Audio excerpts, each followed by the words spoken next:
Сайн дурын ажилтнанд зориулсан цахим сургалт.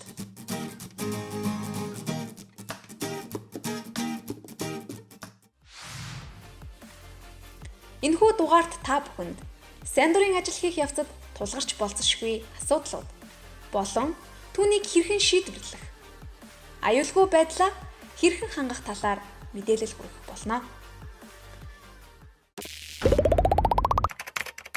Сайн дурын үйл ажиллагааны мэдээллийн нэгдсэн сан I Volunteer CGM. Сайн дурын ажилтнанд тулгарч болцсошгүй асуудлууд болон түүнийг хэрхэн шийдвэрлэх вэ? Сайн дурын ажилтнанд зарим тохиолдолд дараах асуудал бэрхшээлүүд тулгардаг.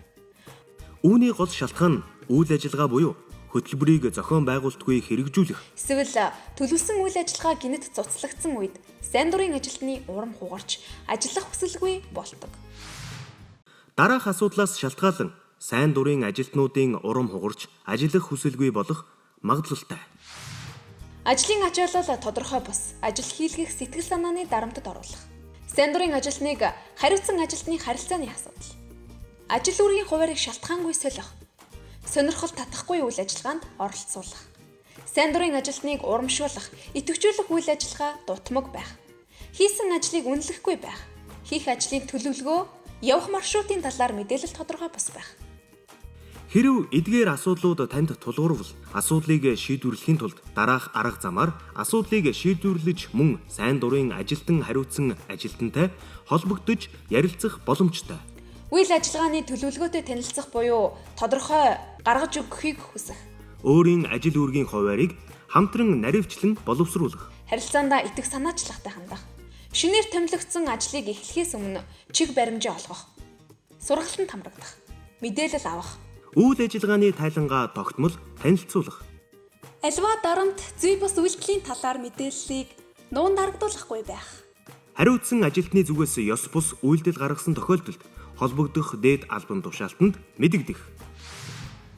Аюулгүй байдлаа хэрхэн хангах вэ? Аюулгүй байдал гэдэг нь үйл ажиллагаанд оролцож байхдаа амь нас болон эрүүл мэндэд эрсдэл учрах болон сэтгэл санааны, санхүүгийн асуудалд сөргөөр нөлөөлөх, осол болон халдлагад өртөж, гэмтэл, бэртэл авахаас сэргийлэхийг хэлнэ. Сайн дурын ажилтан нь үйл ажиллагаанд оролцохын тулд ажиллах орчин нөхцөл, хамтран ажиллах бүлэг, зам тээврийн болон өөрийн аюулгүй байдлаа хэрхэн хамгаалах талаар мэдээлэл сургалтанд хамрагдах хэрэгтэй. Сайн дурын ажилтан нь олон нийтэд ажилладаг тул өөрийн аюулгүй байдлыг хамгаалахын тулд ажиллах орчны талаар мэдээлэлтэй байх ёстой. Үүнд Эрүүл мэндийн талаар, уух усны чанар, эрүүл ах уй, осол гэвдэл, өвчин, халуун болон хүйтэн уур амьсгалд ажиллах, ялаа шумуул, халдварт өвчин цар тахлаас сэргийлэх. хулгай дээрэм, гэмт хэрэг зэргээс өөрийгөө хамгаалах талаар, Зам тээврийн аюулгүй байдлын мэдээлэлтэй байх. Хүчирхийлэл, болзошгүй эрсдлээс урьдчилан сэргийлэхийн тулд урьдчилан сэргийлэх мэдлэг мэдээлэлтэй байх. Утсаа үргэлж тэнхтэй байлгах. Унааны бэлэн мөнгөтэй байх зэрэг бэлтгэлтэй байх. нийгэм эдийн засгийн асуудал, ажил, гэрээний нөхцөл, байгууллагын орчин, занал хийллээс сэргийлэх. Хэрэв гамшигын үед сайн дураар ажиллах бол дараах зүйлийг анхаарах ёстой. Харилцаа холбоо. Гамшиг ослын үед харилцаа холбоо тасарч гар утас болон суурин утас ажиллах боломжгүй болдог учраас боломжтой бол хиймэл дагуулын утас радио станц ашиглахыг сурах. Зам эвдэрч гэмтсэн тохиолдолд өөрийн байгууллагын таних тэмдэгтээ тээврийн хэрэгслээр зорчих. Өөрийн байгууллагын таних тэмдэгтэй хувцас, хантаа зэмсэг, өөрийн зурагтай нэрийн хуудас, эсвэл тэмдэг зүх ингэснээр таныг ялгаж таних боломжтой болно. Эмнэлгийн байгууллагууд гэмтэж бэртсэн хүмүүсээр дүүрч болцсошгүй тул хөнгөн гэмтсэн тохиолдолд өөртөө анхны тусламж үзүүлж чаддаг байх. Хүчирхийлэл болон гэмт хэргийн эсрэг хууль, эрх зүйн анхан шатны мэдлэгтэй байх. Гамшигын үед өөрийгөө хэрхэн хамгаалах, эрсдлээс урьдчилан сэргийлэх талаар мэдээлэлтэй байх. Сайн дурын ажилтанд өгөх зөвлөмж. Сайн дураар ажиллахын тулд анхаарах зүйлийг бид зөвлөж байна.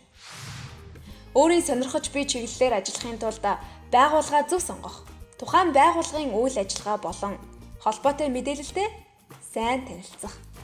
Ажиллах орчноо судлах, мэдээлэлтэй байх. хамтран ажиллах баг, хамт олноо судлах, мэдээлэл солилцох. Байгууллагаас зохион байгуулах үйл ажиллагаанд тогтмол идэвхтэй оролцох. Ажил үүрэгтэй холбоотой асуудал гарвал байгууллагын хариуцсан ажилтнанд тухайн үед нь мэдэгдэх хэрэгтэй. Сендрийн үйл ажиллагааны мэдээллийн нэгдсэн сан I volunteer CGM.